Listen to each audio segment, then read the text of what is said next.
വയറ്റിന്ന് നല്ല രീതിയിൽ ശോധന ലഭിക്കണമെങ്കിൽ ദിവസവും മരുന്ന് കഴിക്കേണ്ട അവസ്ഥ വരിക. ഇന്ന് പല ആളുകൾ നേരിടുന്നൊരു പ്രശ്നമാണ്. ഇത് വളരെയധികം വലിയ ഡേഞ്ചർ കണ്ടീഷൻ ഉണ്ടാക്കും എന്നുള്ളതാണ്. കാരണം നമ്മൾ സ്ഥിരമായിട്ട് ഇങ്ങനെയുള്ള മെഡിസിൻ കഴിച്ചിട്ടുണ്ടെങ്കിൽ, ഒരു മെഡിസിൻ കഴിച്ചാൽ മാത്രമേ ശോധന കിട്ടണുള്ളൂ, അല്ലെങ്കിൽ ഒരു മനസ്സമാധാനം ഇല്ല, ശരിക്കും ഫുള്ള് പോയി കിട്ടണില്ല എന്നുള്ള കണ്ടീഷൻ വരുന്നുണ്ടെങ്കിൽ നിങ്ങൾ നിർബന്ധമായിട്ട് മനസ്സിലാക്കുക, നിങ്ങളുടെ വയറ് പ്രോപ്പറായിട്ട് വർക്കിംഗ് അല്ല.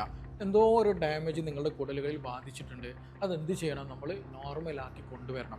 അപ്പോൾ അതുകൊണ്ട് തന്നെ ഈ ശോധനയുടെ പ്രയാസമുള്ള ആളുകൾ, സ്ഥിരമായിട്ട് മെഡിസിൻ എടുക്കേണ്ട അവസ്ഥ വരുന്ന ആളുകൾ നിർബന്ധമായിട്ടും ഞാൻ ഈ പറയുന്ന കാര്യങ്ങൾ ശ്രദ്ധിക്കുക.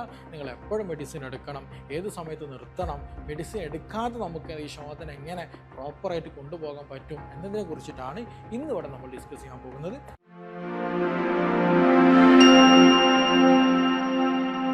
എൻ്റെ പേര് doctor Siraji, medical officer, QNB health care, Thamarassery. പല ആളുകൾക്കും ഇന്ന് നേരിടുന്ന പ്രയാസമാണ് ഈ ഒരു കോൺസ്റ്റിപ്പേഷൻ, അല്ലെങ്കിൽ പ്രോപ്പറായിട്ട് ശോധന വയറ്റുനിന്ന് പോകണില്ല എന്നുള്ളൊരു പ്രയാസം എന്ന് പറയുന്നത്.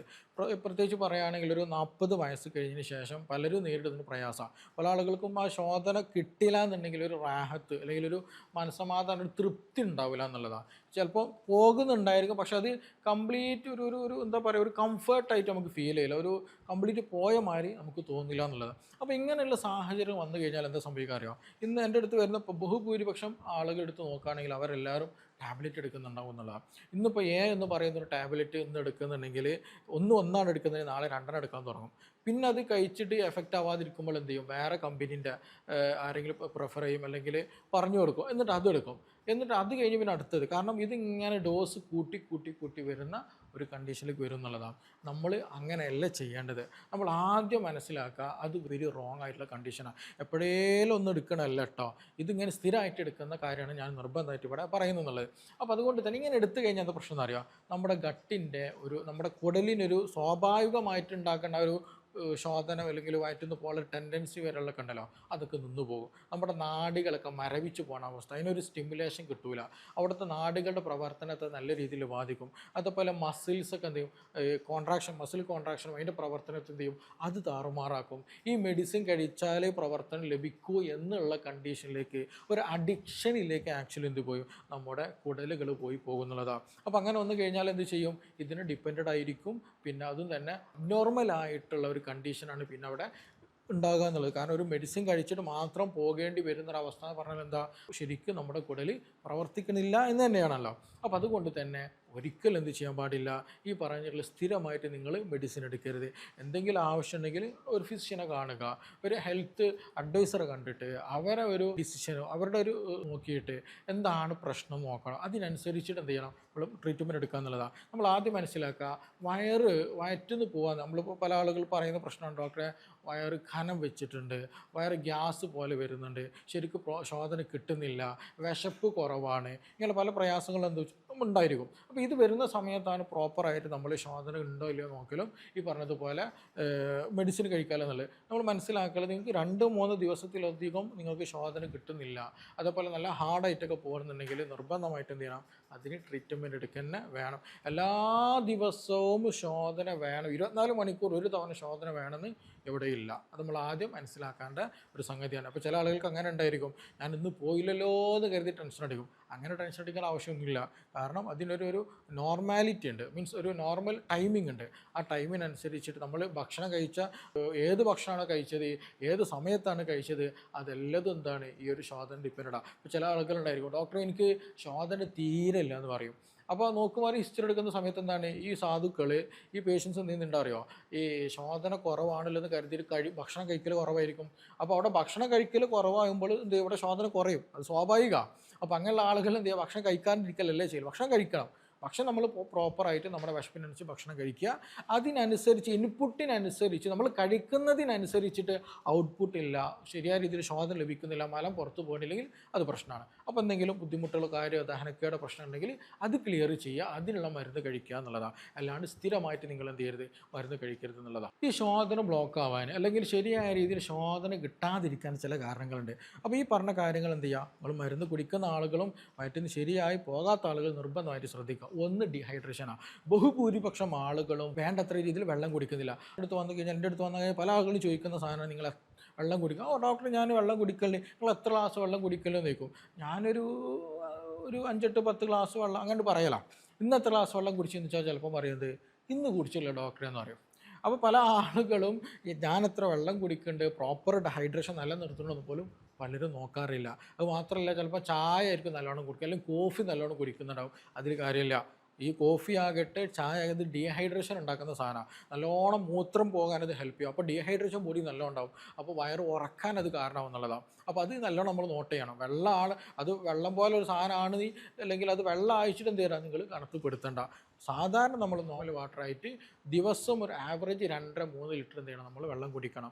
എങ്കിലേ എന്ത് ചെയ്യുള്ളൂ എന്നറിയുമോ, നമ്മുടെ കുടലിൻ്റെ പ്രവർത്തനം പ്രോപ്പറായിട്ട് ഉണ്ടാവുള്ളൂ, ദഹനം പ്രോപ്പറായിട്ട് നടക്കുകയുള്ളൂ, മലം സോഫ്റ്റായി കിട്ടുള്ളൂ. അല്ലെങ്കിൽ എന്താ സംഭവിക്കുക, മലം ഹാർഡാവും, കട്ടി പിടിക്കും. ശരിയായ രീതിയിൽ ഈ ഒരു കുഴലിലൂടെ അല്ലെങ്കിൽ ഈ ഒരു നമ്മുടെ കുടലിലൂടെ എന്ത് ചെയ്യില്ല, പാസ് ചെയ്ത് പോവില്ല. ഭയങ്കര പ്രയാസം ഉണ്ടായിരിക്കും. പിന്നെ അത് പൈൽസിലേക്ക്, ഫിഷറിലേക്കൊക്കെ എന്ത് ചെയ്യും, ബ്ലീഡിങ്ങിലേക്കൊക്കെ പോകുന്ന അവസ്ഥ വരും. ടോയ്ലറ്റ് പോയാൽ രക്തം വരുന്നൊക്കെ അവസ്ഥയിലേക്ക് പോകുന്നുള്ളതാണ്. അപ്പം ദിവസം നമ്മൾ നല്ല രീതിയിൽ വെള്ളം കുടിക്കണം എന്ന് ഉറപ്പ് വരുത്തുക. രണ്ടാമത് ശ്രദ്ധിക്കാനുള്ളത് പ്രോപ്പറായിട്ട് ഫൈബർ നമ്മൾ എടുക്കേണ്ടത് നോക്കുക അല്ലേ. നമ്മൾ പച്ചക്കറികളും ഇലക്കറികളും ഫ്രൂട്ട്സൊക്കെ എന്ത് ചെയ്യുക, നമ്മൾ ഭക്ഷണത്തിൽ ഉൾപ്പെടുത്തണം. അത് വളരെ ഇമ്പോർട്ടൻ്റാണ്. കാരണം ഈ ഫൈബറിൻ്റെ പ്രത്യേകത എന്താ ചോദിക്കുകയാണെന്നുണ്ടെങ്കിൽ ഇതിന് വെള്ളം നിലനിർത്താനുള്ള അല്ലെങ്കിൽ അത് പിടിച്ചു നിർത്താനുള്ള കപ്പാസിറ്റി ഉണ്ടാവും. അപ്പോൾ മലത്തിൻ്റെ കൂടെ നല്ല ഫൈബർ ഉണ്ട് എന്നുണ്ടെങ്കിൽ എന്ത് ചെയ്യും, മലം നല്ല സോഫ്റ്റായി കിട്ടും. അപ്പോൾ നല്ല ഈസി ആയിട്ട്, കൂടുതൽ പ്രഷർ കൊടുക്കുക, കൂടുതൽ മുക്കി ഒഴിക്കാണ്ട് എന്ത് ചെയ്യും, നല്ല ഈസി ആയിട്ട് മലം ശോധന കിട്ടാൻ എന്ത് ചെയ്യും, നന്നായിട്ട് ഹെൽപ്പ് ചെയ്യുന്നുള്ളത്. അപ്പോൾ ഇന്ന് എസ്പെഷ്യലി നമ്മുടെ ഇലക്കറികൾ കഴിക്കാം. അതേപോലെ തന്നെ പേരക്ക വളരെ നല്ലതാണ്. പിന്നെ അതുപോലെ ആപ്പിൾ നല്ലതാണ്. പിന്നെ അങ്ങനെയുള്ള വെജിറ്റബിൾസ്, ഫ്രൂട്ട്സൊക്കെ എന്ത് ചെയ്യുക, നമ്മൾ നല്ല രീതിയിൽ ഉൾപ്പെടുത്തുക. പച്ചക്കറികൾ നല്ല രീതിയിൽ കഴിക്കുക എന്നുള്ളതാണ്. അപ്പോൾ തന്നെ എന്തെങ്കിലും ഫൈബർ അതിലുണ്ടായിരിക്കും. നല്ല രീതിയിൽ ശോധന കിട്ടാൻ അത് നമുക്ക് നല്ല രീതിയിൽ ഹെൽപ്പ് ചെയ്യും എന്നുള്ളതാണ്.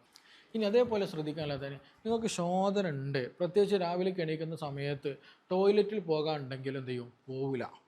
നമ്മളിപ്പോൾ മീറ്റിങ്ങിൽ കൂടാണ്, ഇപ്പോൾ ചെറിയ മക്കളൊക്കെ ആണെങ്കിൽ ചിലപ്പോൾ എന്ത് ചെയ്യും, സ്കൂളിലൊക്കെ ക്ലാസ്സിൽ പോയിരിക്കുന്ന സമയത്ത് ടോയ്ലറ്റിൽ പോകാണ്ട് ഞാനിപ്പോൾ ഇതെങ്ങനെ പറയാം, ഇവിടുന്ന് എങ്ങനെ എണീറ്റ് പോവുക, ആൾക്കാരിനെ നോക്കൂല, ഇതെങ്ങനെ ഞാൻ പറഞ്ഞു കൊടുക്കുക, ആ ഒരു ജാള്യത കാരണമായിട്ട് എന്ത് ചെയ്യും, ടോയ്ലറ്റിൽ പോകാണ്ട്. ഇനിയിപ്പോൾ ചിലപ്പോൾ ഇപ്പോൾ കനപ്പെട്ട പണിയിലായിരിക്കും, ചിലപ്പോൾ ഫോൺ കോളിലായിരിക്കും. അപ്പോൾ ആ ഒരു മടി കാരണം ടോയ്ലറ്റിൽ പോകാനുണ്ടായി കഴിഞ്ഞാൽ പോകാണ്ടിരിക്കുക, അത് ചെയ്യരുത്. അങ്ങനെ ചെയ്ത് കഴിഞ്ഞാൽ എന്ത് ചെയ്യും, ആ ഒരു നോർമൽ റിഫ്ലക്സോടെ എന്ത് ചെയ്യും, ഡാമേജഡ് ആവും. പ്രോപ്പറായിട്ട് റിഫ്ലക്സ് കിട്ടൂല. നമ്മൾ ആ ഒരു ടോയ്ലറ്റിൽ പോകാനുള്ള ടെൻഡൻസി നമുക്ക് ഫീൽ ചെയ്യില്ല. അപ്പോഴല്ല നമ്മൾ പോക്കൽ. ആ ടെൻഡൻസി വന്നിട്ടും നമ്മൾ പോയില്ല എന്നുണ്ടെങ്കിൽ എന്ത് ചെയ്യും, ആ ടെൻഡൻസി പിന്നെ കുറഞ്ഞ് വരും. അതാണ് അതിൻ്റെ പ്രശ്നം. അപ്പോൾ ദിവസവും നമ്മൾ ശ്രദ്ധിക്കുക, നിങ്ങൾ ടോയ്ലറ്റിൽ പോകാനുണ്ടോ ഉടനെ തന്നെ അത് ടോയ്ലറ്റ്, അത് മൂത്രം ഒഴിക്കാനാണെങ്കിലും ടോയ്ലറ്റ് മലം പോകാനാണെങ്കിലും ശരി, നിർബന്ധമായിട്ട് എന്ത് ചെയ്യണം, ആ ഒരു ഫീലിംഗ് വരുന്ന സമയത്ത് തന്നെ നമ്മൾ ടോയ്ലറ്റിൽ ഉടനെ തന്നെ പോകാൻ ശ്രദ്ധിക്കുക. ഇല്ലെങ്കിൽ ആ റിഫ്ലക്സ് എന്ത് ചെയ്യും, നമ്മുടെ ബോഡിയിൽ കുറഞ്ഞു വരും. പിന്നെ അത് കിട്ടാത്ത ഒരു പ്രയാസം വരും. അപ്പോൾ മല ശരിക്ക് പോകാത്തൊരു ബുദ്ധിമുട്ട് വരും. അത് പലരും നേരിടുന്ന പ്രയാസമാണ്.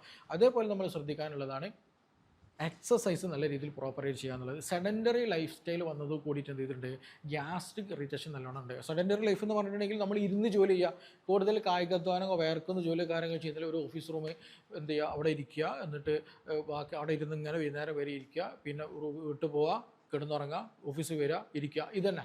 അപ്പോൾ അങ്ങനെ ആകുമ്പോൾ നമ്മുടെ മസ്കുലർ മൂവ്മെൻറ്റുകൾ, ജോയിൻറ്റുകൾ എന്ത് ചെയ്യില്ല, ആക്റ്റീവ് ചെയ്യുന്നില്ല. ആക്റ്റീവ് അല്ലാത്തത് കൊണ്ട് തന്നെ പ്രോപ്പർ സർക്കുലേഷൻ അവിടെ ലഭിക്കില്ല, പ്രോപ്പർ മൂവ്മെൻറ്റ്സുകൾ ഉണ്ടായിരിക്കില്ല, പല തരത്തിൽ അസ്വസ്ഥതകൾ വരും. അതിൻ്റെ കൂടെ ഈ ഒരു മലം പോകാനും പ്രയാസം ഉണ്ടായിരിക്കും. പല ആളുകളും എക്സസൈസ് ഇല്ലാത്തത് കാരണമായിട്ട് എന്ത് ചെയ്യുന്നുണ്ട്, വയറ് ഉറച്ചു പോകുന്ന അവസ്ഥ വരും. നമ്മൾ എത്രത്തോളം മൂവ്മെൻറ്റ് കൂട്ടുന്നോ അത്രത്തോളം നമ്മുടെ അബ്ഡോമനിൽ അല്ലെങ്കിൽ നമ്മുടെ വയറിൻ്റെ ഭാഗത്ത് മൂവ്മെൻറ്റ് കിട്ടും. എസ്പെഷ്യലി നമ്മുടെ ബ്രീത്തിങ് എക്സസൈസ് നമ്മൾ നല്ലോണം ശ്രദ്ധിക്കാനുള്ളതാണ്. അതൊക്കെ അബ്ഡോമനൽ ബ്രീത്തിങ് എടുക്കുന്ന സമയത്തൊക്കെ നമ്മുടെ ഇൻഡസ്റ്റൈൻ്റെ ഭാഗങ്ങളിലൊക്കെ നല്ല മൂവ്മെൻറ്റ് കൂട്ടാനും ഈ പറഞ്ഞതുപോലെ മലം ഈസി ആയിട്ട് പോകാനും എന്ത് ചെയ്യും, അത് നന്നായിട്ട് ഹെൽപ്പ് ചെയ്യുന്നുള്ളതാണ്. അപ്പോൾ സെഡൻറ്ററി ലൈഫ് സ്റ്റൈലുള്ള ആളുകൾ, വ്യായാമം ചെയ്യാത്ത ആളുകൾ, നിങ്ങൾക്ക് കോൺസ്റ്റിപ്പേഷൻ ഉണ്ട്, ശരിയായ രീതിയിൽ നിങ്ങൾ തൃപ്തിപ്പെടാത്ത രീതിയിലാണ് മലം പോകുന്നുണ്ടെങ്കിൽ നിർബന്ധമായിട്ട് എന്ത് ചെയ്യണം, എക്സസൈസ് ചെയ്യാൻ ശ്രദ്ധിക്കുക എന്നുള്ളതാണ്. അതിൻ്റെ കൂടെ തന്നെ എന്ത് ചെയ്യുക, നമ്മൾ രാത്രി സമയത്ത് എസ്പെഷ്യലി എന്ത് ചെയ്യണം, ഹെവി മീൽ കഴിക്കരുത്. ലൈറ്റായിട്ടുള്ള ഭക്ഷണങ്ങൾ, ഈസിലി ഡൈജസ്റ്റബിൾ ആകുന്ന ഭക്ഷണങ്ങൾ കഴിക്കുക.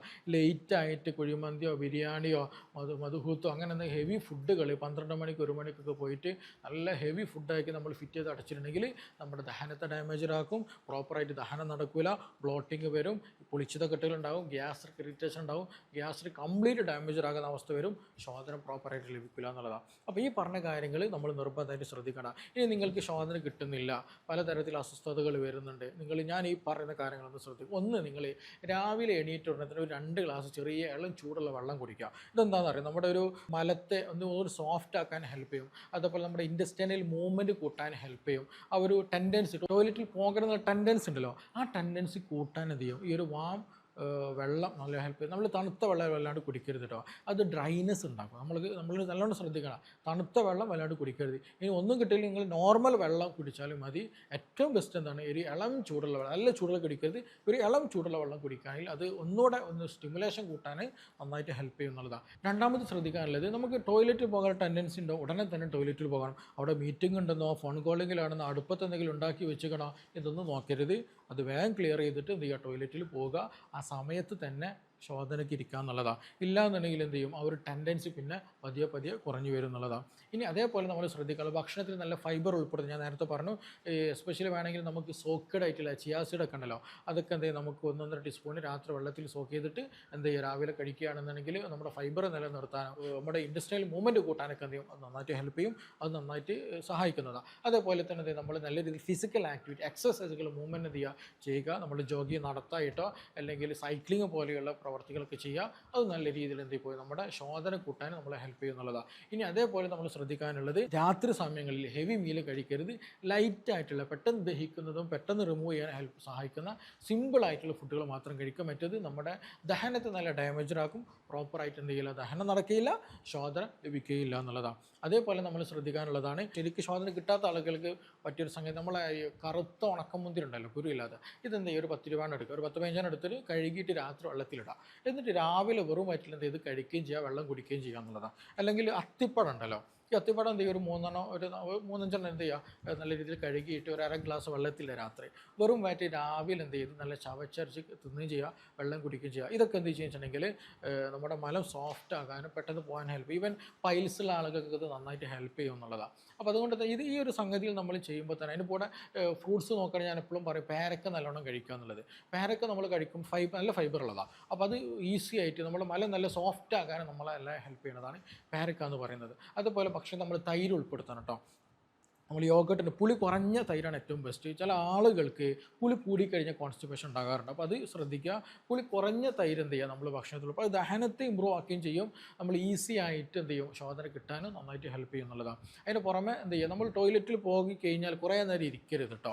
കുറേ ഇരുന്ന് കഴിഞ്ഞാലും അത് നമ്മുടെ ഗട്ടിന് ഡാമേജ് വരുത്തും. പോവുക ഇല്ല, എണീറ്റ് വരിക എന്നുള്ളതാണ്. ആ ഒരു സിസ്റ്റം ആക്കട്ടെ. അല്ലാതെ നമ്മൾ ഫോൺ വയ്ക്കുക, ബുക്ക് ആയിട്ട് അല്ലെങ്കിൽ പത്രമായിട്ട് പോയിട്ട് അവിടെ ഇരുന്ന് സമയം ചിലവഴിക്കരുത്. അത് നല്ല രീതിയിൽ നമ്മുടെ ഗട്ട് ഹെൽത്തിനെ ഡാമേജ് ആക്കുന്നത് നിർബന്ധമായിട്ടും നമ്മൾ പരിഗണിക്കേണ്ട ഒരു സംഗതി കൂടിയാണ്. അപ്പോൾ ഞാൻ പറഞ്ഞത്, നമ്മൾ ഈ പറഞ്ഞ കാര്യങ്ങൾ കൃത്യമായിട്ട് പരിപാലിക്കുകയാണെങ്കിൽ, നമ്മൾ നല്ല രീതിയിൽ ശ്രദ്ധിക്കുകയാണെങ്കിൽ, ഞാൻ ആദ്യം പറഞ്ഞ സംഗതി ഉണ്ടല്ലോ, സ്ഥിരമായിട്ട് മെഡിസിൻ കഴിക്കുക, ആ കണ്ടീഷൻ നമുക്ക് ഒഴിവാക്കാൻ പറ്റും. അത് ഷുവറാണ്.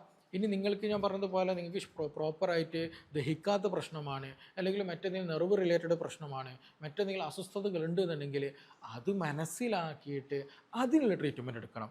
അല്ലാതെ നമ്മൾ സെൽഫായിട്ട് എന്ത് ചെയ്യരുത്, ഒരിക്കലും ലാക്സേറ്റീവ് ശോധനയ്ക്ക് വേണ്ടി സ്ഥിരമായിട്ട് മെഡിസിൻ എടുക്കരുത്.